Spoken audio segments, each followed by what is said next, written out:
بسم الله الرحمن الرحيم. أيها المواطنون أيتها المواطنات. Moi, président de la République, j'ai décidé de dissoudre l'Assemblée nationale. au secours! شبر شبر بيت بيت دار دار زنقة زنقة فرد فرد. And we will make America great again. God bless you and good night. Je vous ai compris. Alors bonjour à toutes et à tous et bienvenue pour cette première émission de Sciences Polémiques Menton reçoit avec autour de moi Arthur Desgaret. Bonjour à tous. Elif. Bonjour. Hugo Rochepoggi. Bonjour. Myrto Parmentier. Bonjour. Et moi-même, Walid Belhamadi. Et aujourd'hui est un jour à marquer d'une pierre blanche, parce qu'après tant de mystères et tout autant d'énigmes, un invité de marque nous fait l'honneur de sa présence. Véritable arlésienne du campus, aussi chic que Georges Clooney, aussi discret que Julie Gaillet, mesdames et messieurs, nous avons le plaisir d'accueillir monsieur Bernard Elroul, directeur du campus de Sciences Po Paris à Menton. Bonjour à toutes et à tous. Pour cette première de Sciences Polémiques Menton reçoit, M. Elroul nous fait l'honneur de sa présence et nous permet de vous présenter notre nouvelle émission dont l'objet sera de vous faire découvrir sous un nouveau visage et à travers différentes rubriques les personnes qui font de notre passage à Menton 2 années si exceptionnelles. Traditionnellement, l'émission devrait débuter par un portrait de notre invité, mais malgré des jours de recherche sur un célèbre moteur de recherche sans aucun résultat, nous avons décidé de faire votre portrait en direct à travers une série de questions. Il est évident que si vous ne souhaitez pas répondre, vous pouvez nous notifier d'une onomatopée anglo-saxonne, next, et nous passerons à la question suivante.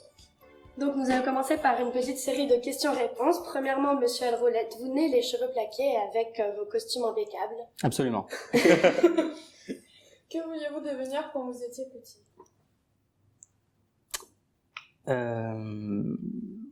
Je voulais dessiner des voitures.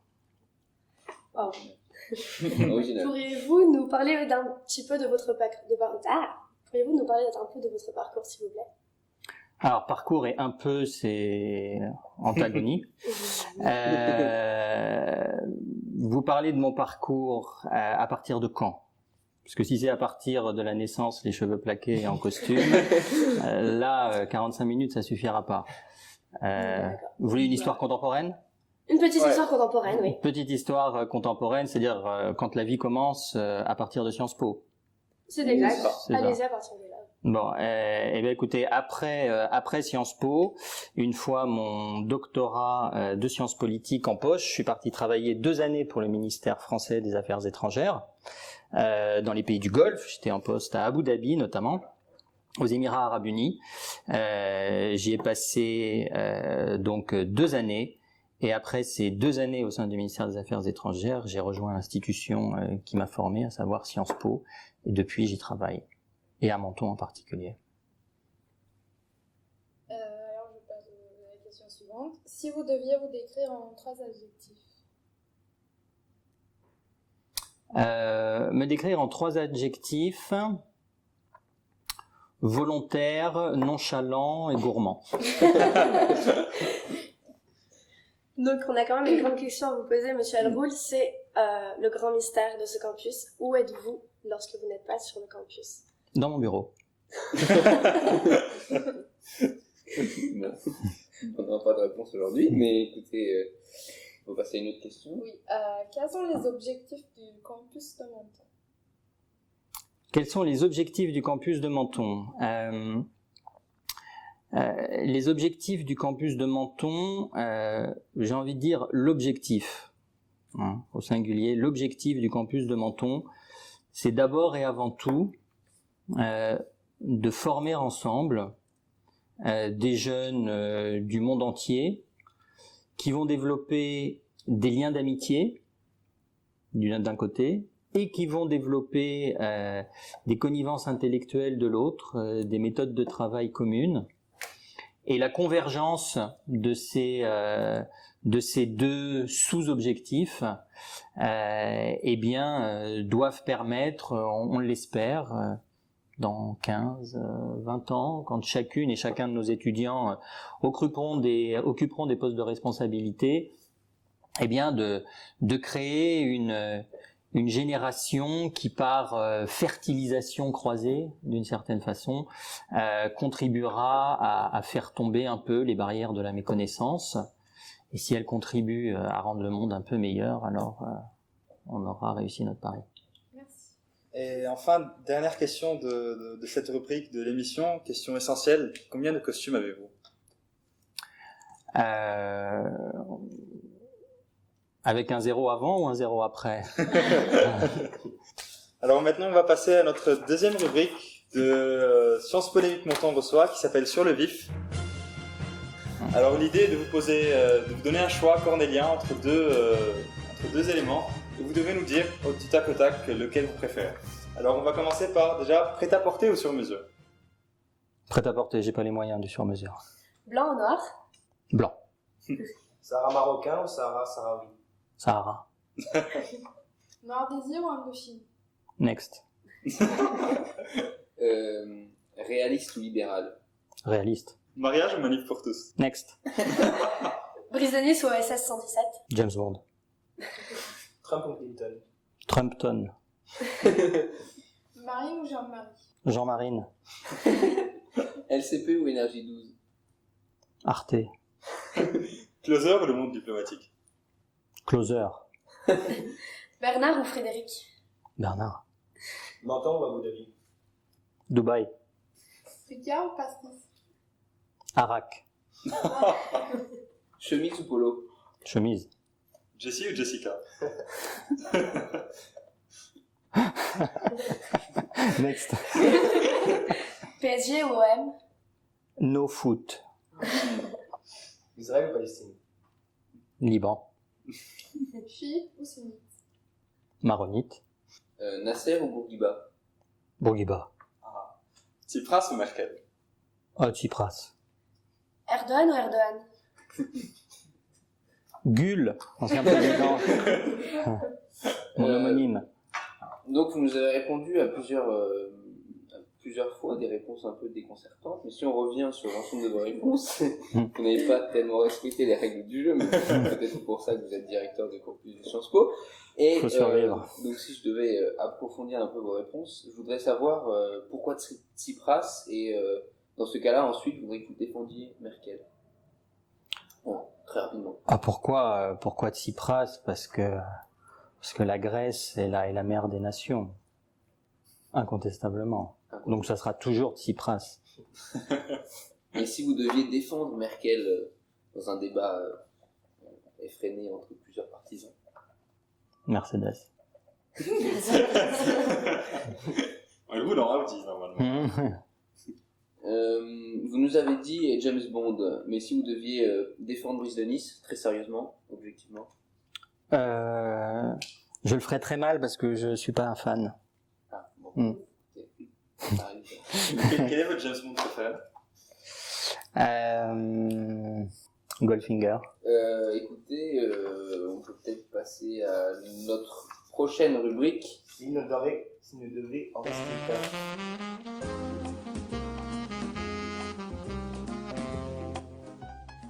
S'il ne devait en rester qu'un, monsieur Roux, vous devrez choisir un de ces éléments, soit un politicien, soit un plat, soit un film, un campus de Sciences Po, un livre, une citation. Donc, premièrement, un politicien. S'il ne devait en rester qu'un, un Gaston de Fer. C'est jeune. C'est vrai, surtout. Un plat. Le taboulé, libanais. Bien sûr. Un film. Le fanfaron de Dino Risi. Un campus de Sciences Po. Menton. Un livre. Un amour de Swann, Proust. Et une citation.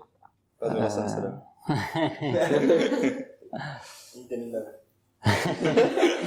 Là, vous réduisez, si vous voulez, considérablement mes sources d'inspiration.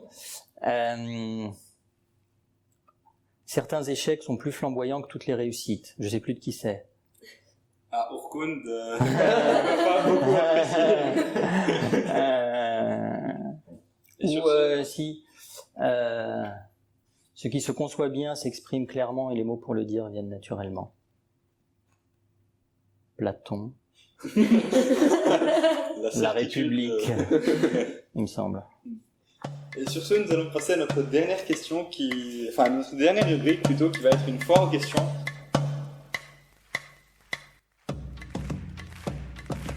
Alors pour nos prochaines émissions, nous allons ouvrir la foire aux questions à l'ensemble des étudiants, mais pour cette première, nous voulons garder la surprise. Et par conséquent, nous n'avons pas vraiment communiqué autour de cette foire aux questions. Et on va commencer par la première question, qui est une question un peu sérieuse. Comment expliquez-vous la suppression des drapeaux dans l'espace étudiant? Est-il prévu qu'ils soient remis ou restitués à leurs propriétaires? Alors, restitués à leurs propriétaires, ils le seront évidemment. Les propriétaires sont priés de se faire connaître auprès de l'accueil et leur bien leur sera remis immédiatement. Ensuite, comment expliquer la suppression? Je pense que sur un campus comme le nôtre, voilà, il faut privilégier les savoirs universels à l'affirmation identitaire particulière. Monsieur Hervois, est-ce que vous aurez un conseil particulier à donner aux candidats à la présidentielle? J'aurais eu envie de vous dire assez naturellement, le conseil ça aurait été soyez vous-même, mais le problème c'est qu'il y en a beaucoup qui sont eux-mêmes et c'est ça qui me fait assez peur. Auriez-vous, dans vos informations qui viennent peut-être de la DGSE ou du ministère des Affaires étrangères, de nouvelles destinations prévues pour les 3A mentonnaises? De nouvelles destinations, non, la grande question qui nous anime reste la question de l'Iran, voilà, et de l'identification du bon partenaire, puisqu'aujourd'hui l'établissement a donné le feu vert, en tout cas au départ dans ce pays. Encore faut-il avoir identifié aujourd'hui le bon partenaire, ce qui n'est pas encore le cas.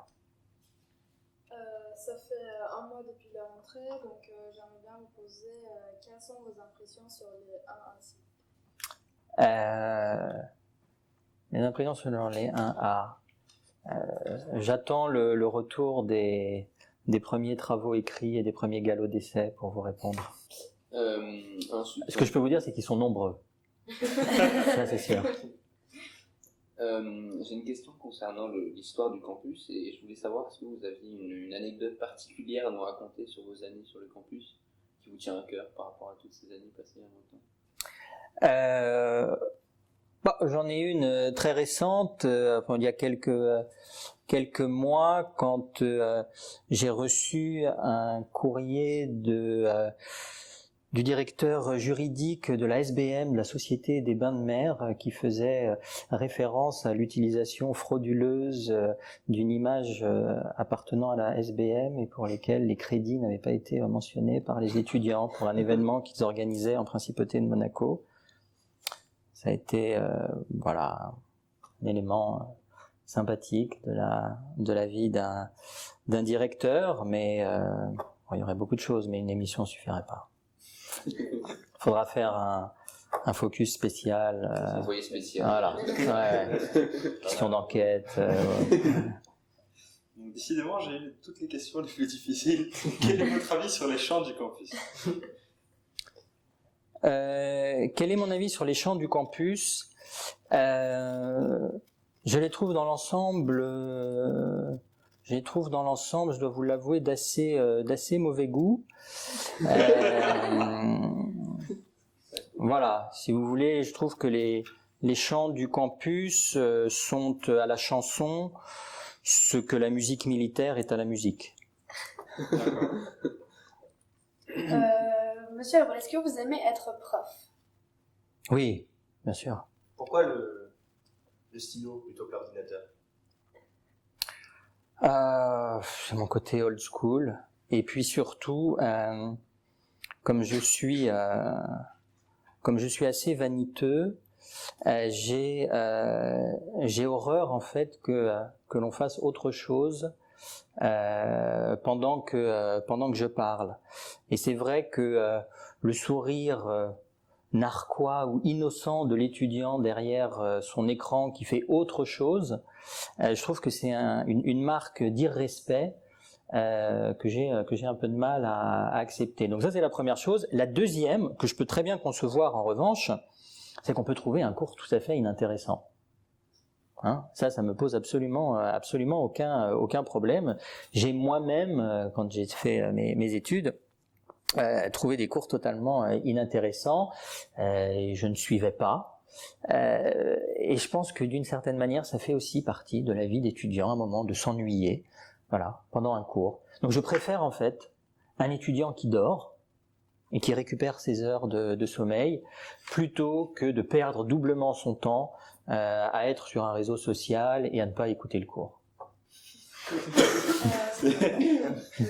Est-ce que vous pensez bien connaître vos étudiants?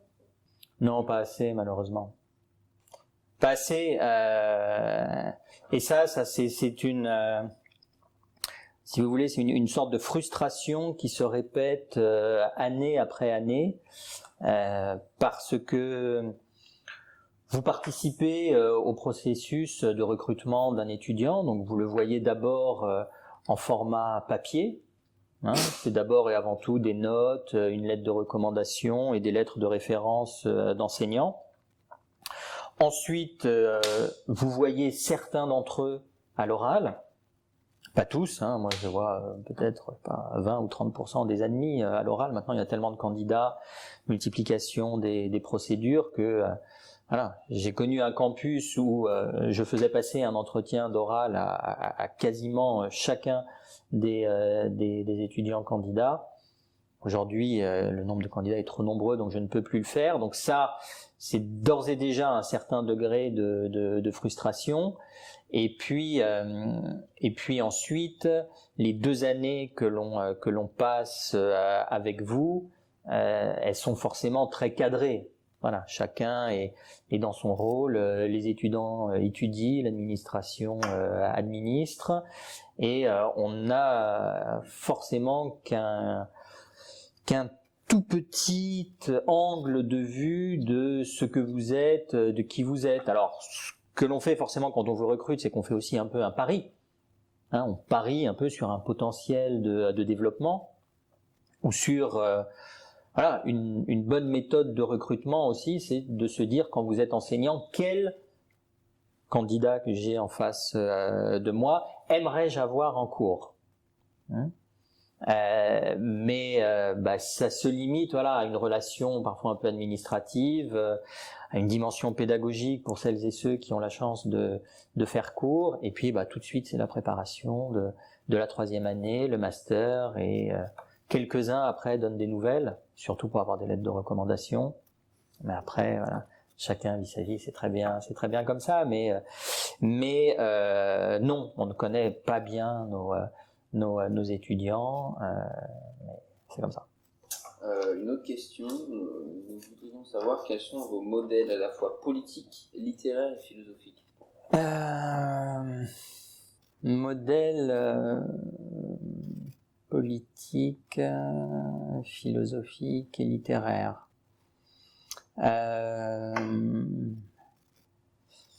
J'aime beaucoup la philosophie grecque, et donc je crois que c'est probablement Socrate qui intellectuellement m'a le plus stimulé. Voilà, un âge un peu plus jeune que vous, mais je crois que c'est véritablement moi la découverte de Socrate, puis de Platon qui m'ont véritablement façonné intellectuellement. Du point de vue littéraire, Jean de La Fontaine, incontestablement. Voilà, sans hésitation. Un petit verre de Jean de La Fontaine.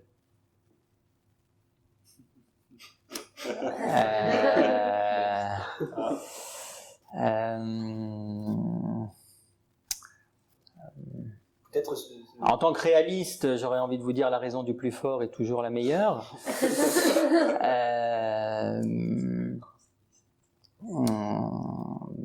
Est-ce que vous pourriez finir celle-ci? Tout flatteur vite au dépend de celui qui l'écoute. Ah oui, complètement. Ouais. Finir celle-ci. Tout flatteur vite aux dépens de celui qui l'écoute. Cela vaut bien un fromage. Sans doute. Merci. Une autre question que beaucoup de personnes se posent, surtout en deuxième année. Est-ce que vous jouez un peu sur ce côté un peu caché sur le campus, beaucoup dans votre bureau ou même ailleurs, sans qu'on sache où vous êtes? Ça fait normal, bien sûr, mais est-ce que vous jouez un peu sur ça? Pas du tout. Pas du tout. Non.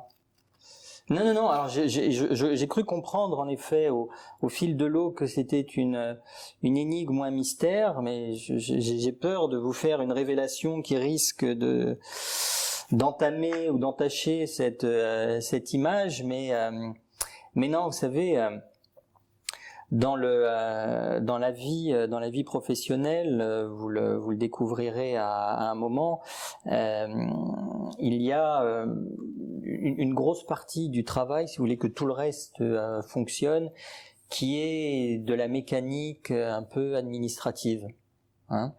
Et aujourd'hui, 80% de mon activité, ce sont des tâches administratives et qui bien souvent se passent ici. Alors c'est vrai que je préférerais descendre, écouter, participer à Sciences Polémiques, assister à différentes conférences ou événements que vous organisez, mais je ne suis pas plus occupé que d'autres professionnels ou d'autres collègues maintenant. S'occuper d'un campus qui est un campus, pas un grand campus, qui est un campus de taille moyenne, mais suppose de faire un certain nombre de tâches dans différents domaines, de relations avec les collectivités locales, de recrutement d'enseignants, d'aspects pédagogiques, de réponses à des dizaines et des dizaines de courriels qui sont indispensables au travail de coordination avec la direction du collège universitaire. Donc voilà, c'est ça la réalité et le mystère. Et là, ce nom, j'en joue pas parce que c'est pas non plus particulièrement sexy. Il y a aussi une autre chose à laquelle on pense souvent quand on est à Menton. On se dit que 2 ans, c'est vraiment la durée parfaite pour rester à Menton. Vous, ça va faire 11 ans que vous êtes ici. Est-ce que un jour vous comptez quitter le campus, enfin faire autre chose, et si oui, quelles seraient vos ambitions?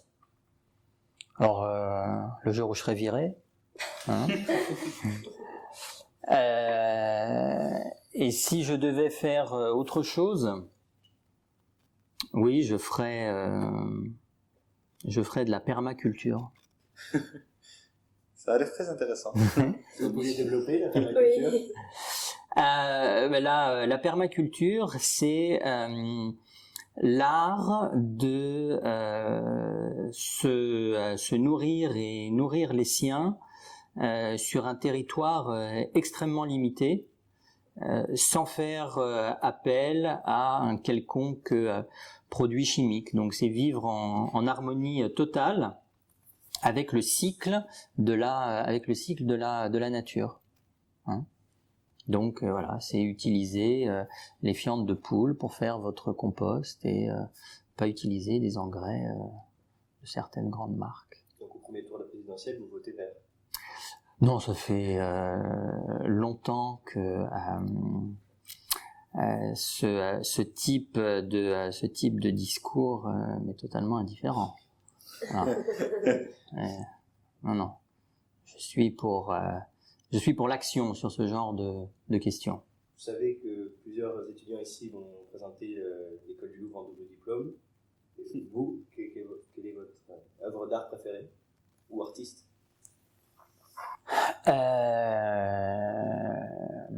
Ça serait de la musique. Rinaldo de Handel, l'opéra, ou le Stabat Mater de Pergolèse. Allez écouter.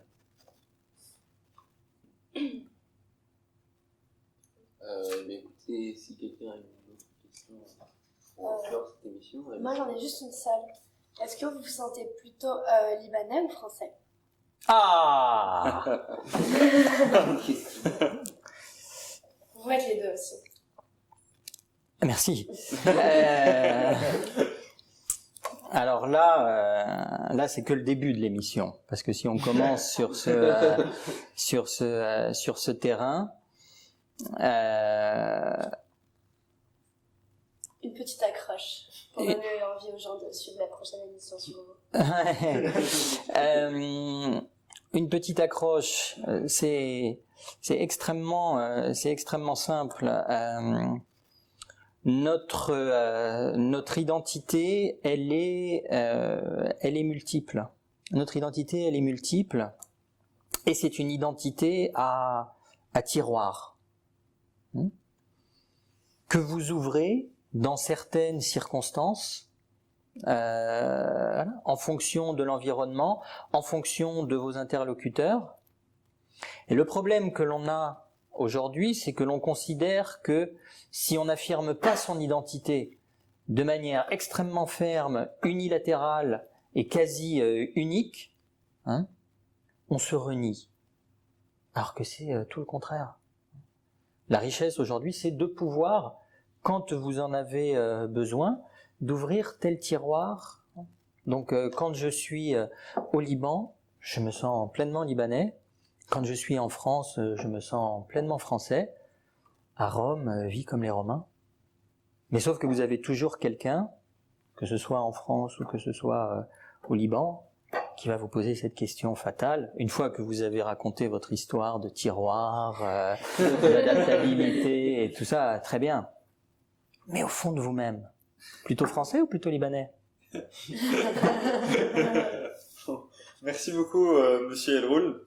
Et voilà, pour clore cette émission, on va vous poser une dernière question qui est un peu consensuelle, mais espérons que la réponse ne nous surprenne pas trop. Êtes-vous fier de notre campus? Alors, je vais vous faire une réponse. En effet, il faut toujours faire attention entre la réponse convenue et la réponse convenable.